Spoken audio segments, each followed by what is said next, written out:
أنشيلوتي يقول يا من تشمتون فيه، يا من تنتظرون سقوطي، يا من تنتظرون إقالتي، يا من تنتظرون استقالتي. Sindiran tajam ke Real Madrid yang mau pecat Ancelotti.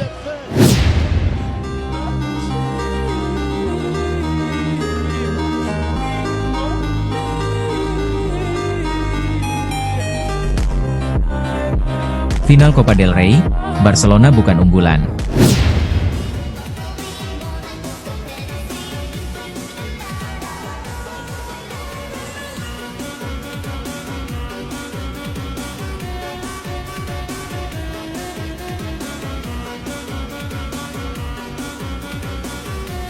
Daftar hasil 7 El Clasico Barcelona versus Real Madrid di final Copa del Rey.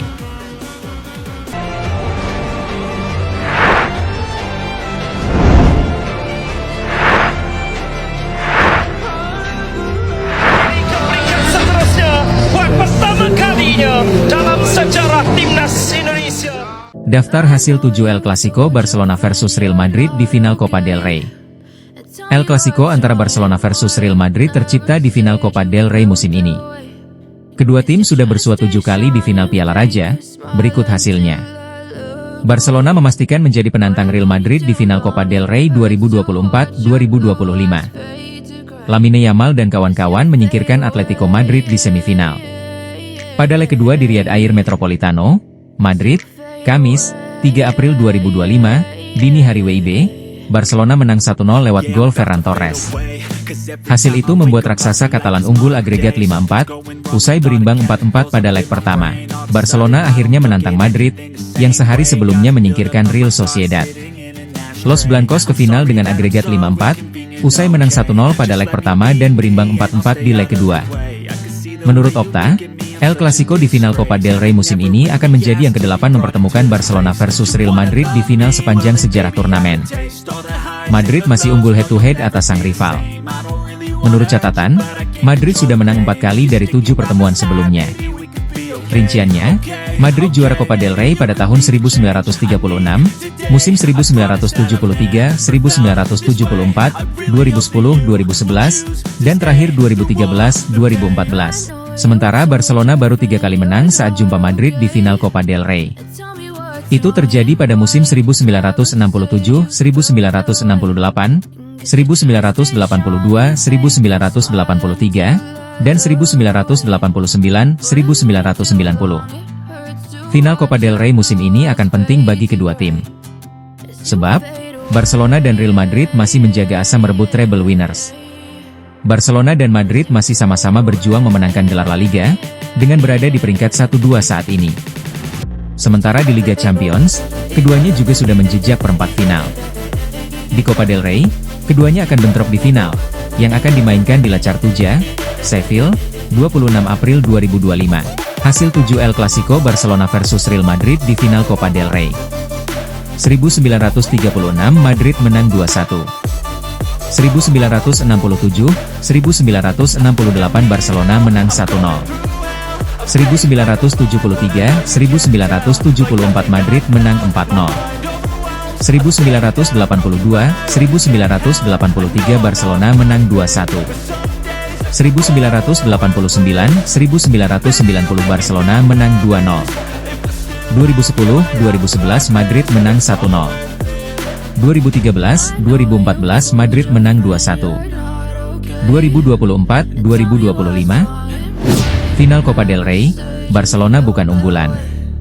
Mantan pelatih Barcelona, Ronald Koeman, menilai El Barca bukan unggulan di final Copa del Rey. Hal ini karena Los Blancos juga datang dengan motivasi tinggi di final musim ini. Duel El Clasico, Barcelona versus Real Madrid akan tersaji di final Copa del Rey 2025. Laga final akan berlangsung di Estadio de la Cartuja, Minggu, 27 April 2025. Kedua menyongsong laga ini dengan kondisi yang berbeda. Barcelona menjalani musim ini dengan sangat baik. Mereka berpeluang meraih treble winners. Selain menembus final Copa del Rey, Barcelona juga melaju ke semifinal Liga Champions. Performa Blaugrana juga cukup stabil di La Liga dengan puncak klasemen.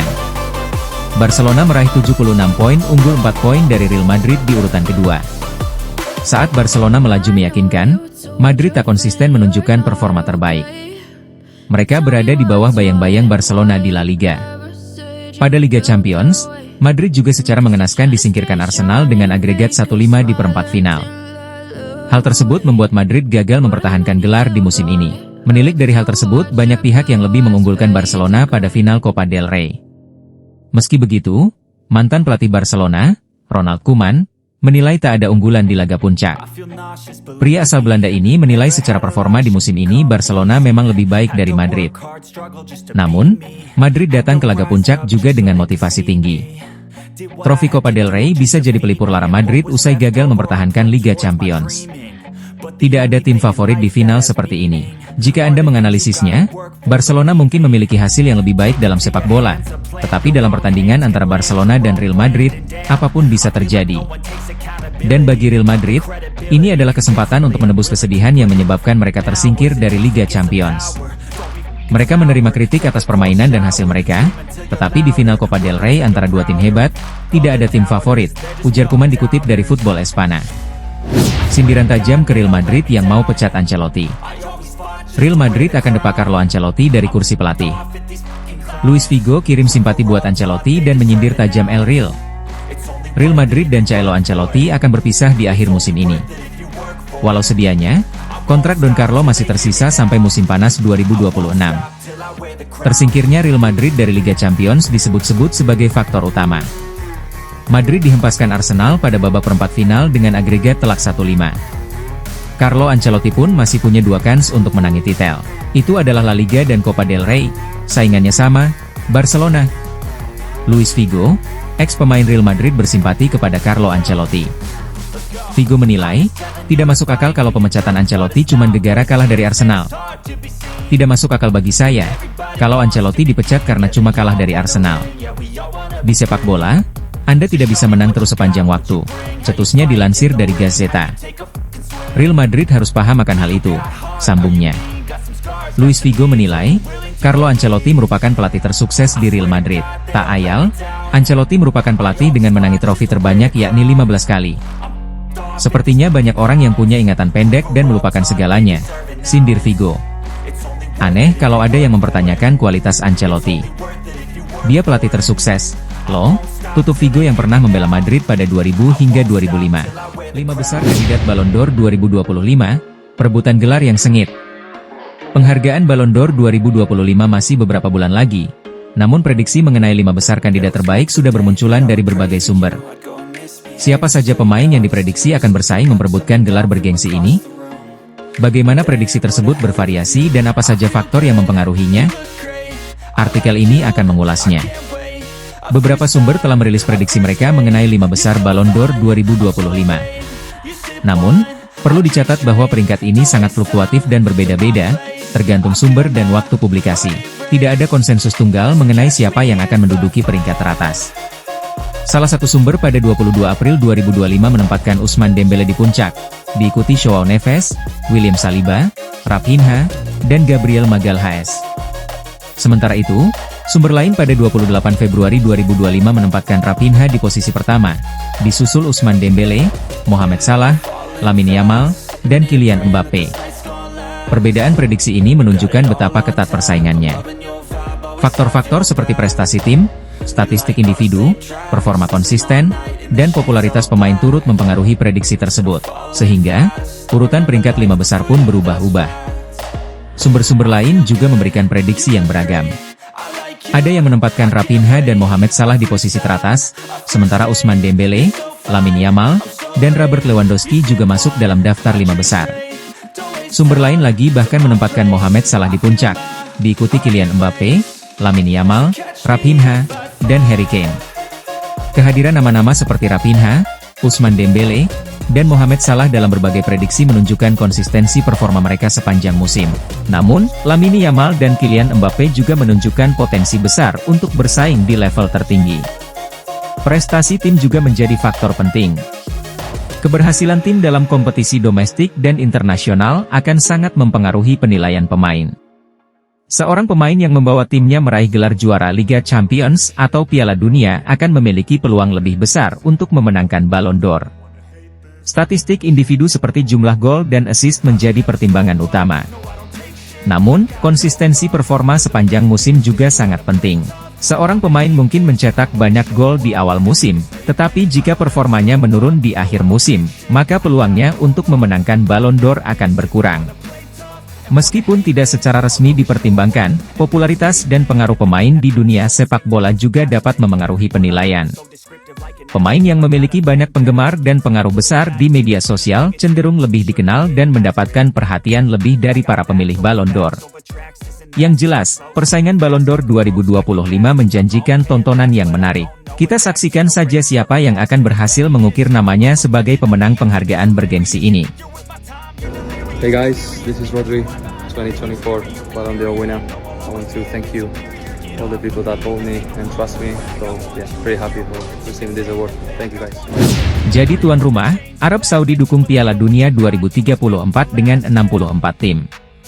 Sebagai tuan rumah resmi Piala Dunia 2034, Arab Saudi menyatakan kesiapannya untuk menggelar turnamen yang lebih besar dari biasanya, dengan jumlah peserta mencapai 64 tim. Dukungan ini muncul di tengah perdebatan yang mengemuka setelah Presiden CONMEBOL, Alejandro Dominguez, mengangkat kembali wacana ekspansi yang pertama kali diajukan oleh Ignacio Alonso dari Uruguay bulan lalu. Kini, pihak Arab Saudi menyatakan kesiapan mereka jika FIFA akhirnya memutuskan memperluas jumlah peserta. Kami siap, dan kami akan siap, ujar Pangeran Abdulaziz bin Salman Al Saud kepada awak media menjelang gelaran Formula 1 di Jeddah akhir pekan lalu. Kalau itu memang keputusan FIFA dan dianggap baik untuk semua pihak, kami dengan senang hati siap mewujudkannya, imbuhnya. Namun, usulan penambahan jumlah peserta ini bukan tanpa penolakan. Beberapa konfederasi menentangnya dengan tegas.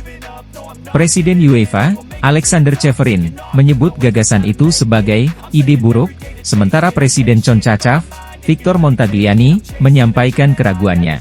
Saya tidak percaya menambah jumlah tim menjadi 64 di Piala Dunia Pria adalah langkah yang tepat, baik untuk turnamen itu sendiri maupun ekosistem sepak bola secara keseluruhan, ujarnya menanggapi rencana ekspansi tersebut. Sementara itu, Presiden Konfederasi Sepak Bola Asia, AFC, Salman bin Ibrahim Al-Khalifa, dalam pernyataannya kepada agensi France Presse, mengingatkan bahwa turnamen sebesar itu justru bisa menyebabkan kekacauan. Format Piala Dunia 2026 saja sudah akan mengalami peningkatan dari 64 menjadi 104 pertandingan. Jika peserta ditambah menjadi 64 tim, jumlah laga bisa melonjak hingga 128 pertandingan, menghadirkan tantangan besar dari sisi jadwal, terutama jika semua pertandingan harus digelar dalam 1 bulan di negara dengan iklim panas ekstrim, seperti Arab Saudi. Pangeran Abdulaziz menjelaskan bahwa keputusan akhir terkait jadwal belum ditentukan, tetapi diskusi dengan FIFA masih terus berlangsung. Itu adalah keputusan FIFA untuk menentukan waktu yang paling tepat, ujarnya. Kami sedang mempersiapkan segala hal agar turnamen bisa digelar pada waktu yang ideal. Prioritas utama kami adalah memberikan pengalaman terbaik bagi para penggemar. Kami ingin semua orang bisa datang dan menikmatinya dalam cuaca dan waktu yang tepat, lanjutnya. Ia pun mengakui bahwa menyelenggarakan 2 event besar, Piala Dunia dan Asian Games 2034, di tahun yang sama memang akan menjadi tantangan besar. Tapi, saya rasa baik FIFA maupun Dewan Olimpiade Asia, OCA, sangat terbuka untuk berdiskusi mengenai apa yang terbaik untuk para penggemar dan semua pihak yang terlibat, katanya.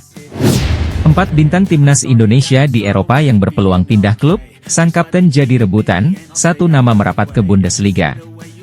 Sejumlah pemain bintang timnas Indonesia yang saat ini sedang berkarier di Eropa berpeluang besar mendapatkan klub baru seusai berakhirnya musim 2024-2025. 1 nama sudah dipastikan berkarier di Bundesliga. Para pemain timnas Indonesia ini menghadapi dinamika masing-masing bersama klubnya saat ini. Ada yang sedang berjuang untuk lolos dari degradasi. Jika gagal bertahan di kasta tertinggi, pilihan terbaiknya ialah memutuskan pergi. Ada pula yang terancam menjadi penghangat bangku cadangan apabila harus kembali ke klub lamanya saat masa peminjamannya berakhir. Opsi mencari pelabuhan baru tentu dipertimbangkan menuju berakhirnya musim 2024-2025 ini. Menarik untuk menantikan nasib pemain tim Garuda yang kini berkarier di Eropa tersebut. Bursa transfer yang akan datang, musim panas 2025, bakal menentukan nasib mereka. Kevin Dix. Satu di antara pemain timnas Indonesia yang sudah dipastikan bakal mendapatkan pelabuhan baru di Eropa musim depan ialah Kevin Dix. Dia sudah resmi bergabung dengan klub asal Jerman, Borussia Mönchengladbach. Keputusan ini diambil oleh Kevin Dix sejak paruh musim kompetisi 2024-2025. Dia memutuskan untuk menerima tawaran tersebut dan meninggalkan klub lamanya di Liga Denmark, FC Copenhagen. Dari pernyataan pemain berusia 28 tahun itu, sebetulnya ada banyak klub yang berminat untuk mendapatkan jasanya. Akan tetapi, Borussia Mönchengladbach jadi tim yang paling serius dan mengajukan penawaran menarik. Kolektor 3 caps bersama timnas Indonesia itu mulai gabung dengan Mönchengladbach pada Juli 2025. Mees Hilgers. Sejak pertengahan musim ini, Mees Hilgers sudah menjadi satu di antara pemain yang paling diburu dari skuad FC Twente. Sejumlah klub berminat untuk mendatangkan pemain berusia 23 tahun itu pada bursa transfer mendatang. Awalnya, ada klub dari Liga Spanyol dan Italia yang mengajukan ketertarikan, baik itu Sevilla maupun Bologna. Ada pula kontestan Liga Belanda, Feyenoord Rotterdam dan PSV Eindhoven, yang rumornya juga ikut mengincar. Yang terbaru, kini muncul klub asal negeri Matador lainnya, Valencia, yang sudah ancang-ancang mendatangkan Mees Hilgers. Sebab, dari rumor yang beredar, Hilgers merupakan sosok yang paling tepat untuk menggantikan Christian Mosquera. Dilansir dari situs Football Transfer, Hilgers memiliki kemiripan gaya bermain dengan Mosquera. Nama yang disebut terakhir sedang jadi incaran Juventus sehingga Valencia harus segera bergerak untuk mencari penggantinya apabila sang pemain benar hijrah ke Turin.